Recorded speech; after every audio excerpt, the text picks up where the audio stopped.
Assalamualaikum warahmatullahi wabarakatuh.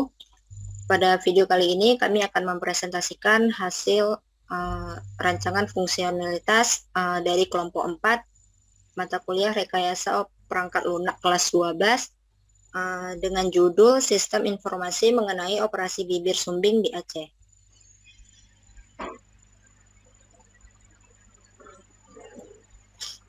Di sini saya akan memaparkan mengenai pendahuluan. Yang pertama, pusat pelayanan kesehatan merupakan fasilitas pelayanan yang menyelenggarakan atau mengadakan upaya kesehatan kepada masyarakat.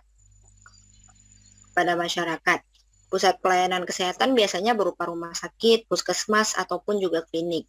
Namun biasanya klinik lebih bersifat swasta ataupun swakelola. Setiap warga negara Indonesia berhak mendapatkan hak untuk kesehatannya, maka dari itu negara memberikan jaminan kesehatan untuk semua masyarakatnya berupa BPJS. Selanjutnya dijelaskan oleh teman kami. Baik, selanjutnya yaitu persona. Pada persona yang pertama yaitu ada Dr. Endi Purnawan. Beliau berusia 39 tahun. Nah, di sini needs dari Dr. Endi ini adalah yang pertama sulit memahami data rekam medik pasien yang kurang jelas. Kemudian banyaknya jumlah pasien mengakibatkan dokter sulit menemukan data seorang pasien. Nah, safe by-nya yaitu menampilkan data rekam medik pasien yang jelas di sistem dan kemudian mengurutkan data pasien berdasarkan abjad pada database sistem. Selanjutnya yaitu ada apoteker yang bernama Karimah. Needs-nya di sini sulitnya memahami resep yang dituliskan oleh dokter, kemudian sulitnya mengetahui stok obat yang tersedia. Serve by-nya yaitu mengubah resep tertulis menjadi bentuk resep sistem digital, dan kemudian menambahkan fitur menghitung stok obat masuk dan keluar pada sistem. Berikut adalah persona dari pasien yang bernama Samsul. Samsul ini tidak mengetahui panjang tentang antrian pada layanan kesehatan, tidak mengetahui informasi dokter yang ingin dituju, kemudian sulit mengetahui dokter yang tidak masuk praktik. Terkadang tidak lengkap membawa data registrasi, dan kemudian tidak mengerti prosedur administrasi. Search by-nya yaitu yang pertama menampilkan jumlah panjang antrian dan estimasi waktu tunggu, kemudian menampilkan informasi data dokter dan bidang yang ditangani. Kemudian menampilkan status dokter yang off dan on, praktik pada hari tersebut. Kemudian sebelum pergi ke rumah sakit dapat memastikan seluruh data yang diperlukan lengkap di bawah. Dan terakhir yaitu dapat bertanya ke pusat informasi atau satpam yang ada di tempat. Nah, berikut physical model dari rumah sakit tersebut. Selanjutnya yaitu latar belakang yang akan dijelaskan oleh teman saya. Terima kasih. Latar belakang kami mengangkat ide pada proyek kali ini yaitu yang pertama, penderita bibir sumbing kesulitan mendapatkan layanan operasi. Penderita bibir sumbing kesulitan mendapatkan layanan operasi. Kurangnya informasi rumah sakit menyediakan layanan operasi. Dari latar belakang masalah itu kami mendapatkan visioning. Yang pertama, pasien dapat dan hanya perlu login terlebih dahulu untuk melihat fitur-fitur yang disediakan. Yang kedua, khusus pihak rumah sakit dan relawan dapat login dan perlu verifikasi terlebih dahulu untuk dapat menyediakan informasi atau layanan yang ingin disampaikan. Ketiga, dapat melihat dan memposting pasien bibir sumbing. Keempat, dapat melihat daftar rumah sakit yang menyediakan layanan operasi bibir sumbing. Kelima, dapat melihat buku pedoman bakti sosial bibir sumbing di daerah terpencil khususnya bagi relawan. Keenam, dapat melakukan donasi, dan yang terakhir dapat melihat testimoni dan dokumentasi. Selanjutnya masuk ke bagian storyboard yang akan dijelaskan oleh teman kami.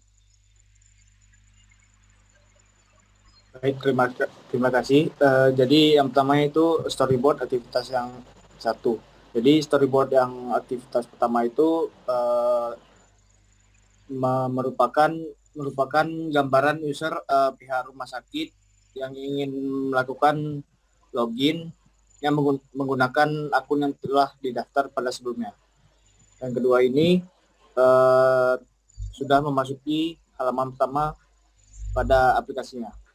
Selanjutnya, dan ini aktivitas kedua, yang mana merupakan gambaran pada pasien atau pengguna untuk melakukan login menggunakan akun yang telah dibuat pada sebelumnya.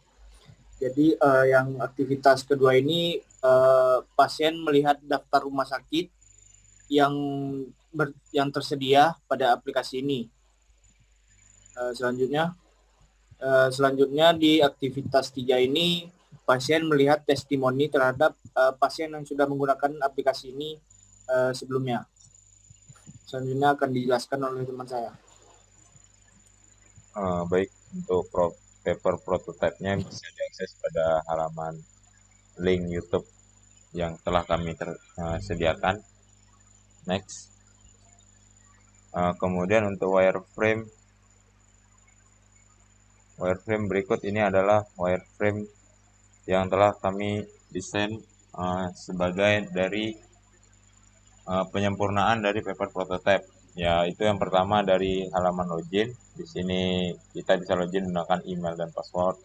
Kemudian melakukan sign in, langsung diarahkan ke halaman home atau halaman utamanya yang memuat di sini video profile, about, dan beberapa testimoni dari para pasien yang sudah melakukan operasi.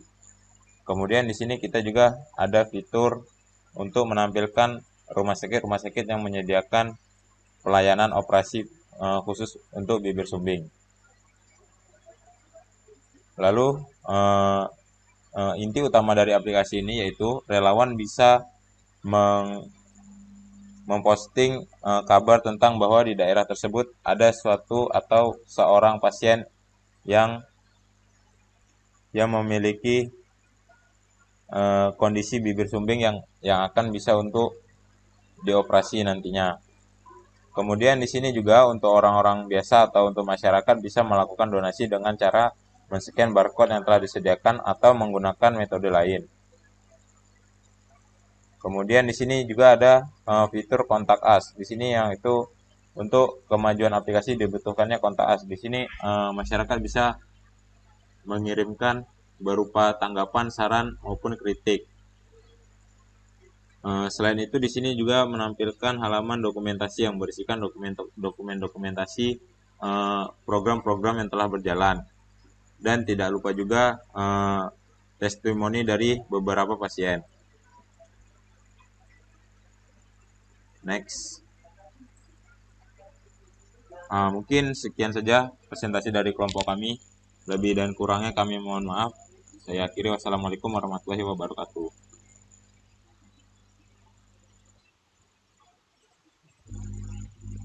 Tunggu dulu.